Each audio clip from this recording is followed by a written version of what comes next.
children, I am Simran Makkar and in this video I am going to tell you about the new guidelines for the academic session 2021 and 22.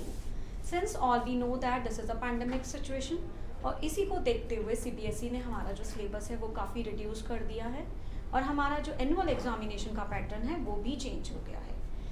CBSE ने इस pandemic situation को देखते हुए हमारे जो syllabus को reduce करने के साथ साथ जो हमारा पैटर्न चेंज करा है उस पैटर्न को 2 टर्म्स में डिवाइड करा है, term 1 and term 2। Term 1 will be conducted in between the month of November to December in 2021, क्लियर? And the time limit that is given to you for this examination, it will be 90 minutes. आपको 90 minutes का time दिया जाएगा आपको term 1 को complete करने के लिए। और इस टर्म 1 में आप लोगों को जो क्वेश्चंस दिखाई देंगे, it will be of multiple choice questions. Multiple choice of questions means there will be including case-based MCQs, MCQs on assertion reasoning type. I hope it is clear to you. And the time limit that is given to you, that is 90 minutes. 90 minutes के अंदर आप लोगों को ये MCQs complete करने हैं। And the question paper will be sent by the CBSE. CBSE provide करेगा question papers को स्कूल के अंदर, and the exam will be conducted under the supervision of the external central superintendent and the observers that are appointed by the CBSE. I hope this point is also clear to you. And the students' responses is also captured on OMR sheet. Clear? OMR sheets के अंदर आप लोगों के responses captured किए जाएंगे, and this responses will be scanned by the school to the CBSE site on the same day. I hope it is clear to you. Now, if we move toward the next point, that is term 2. We all know that term 2 will contain next 50% syllabus. Term 1 में भी 50% syllabus था, जो हमारा reduced syllabus हुआ है उसका 50%, and in term 2 the next 50% syllabus will be come. But term 2 is completely different from term 1.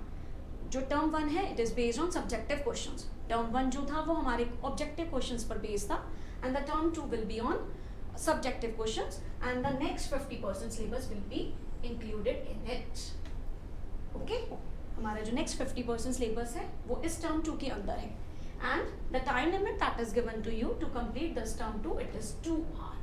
It means you had get a time limit of 2 hours to complete this paper. Clear?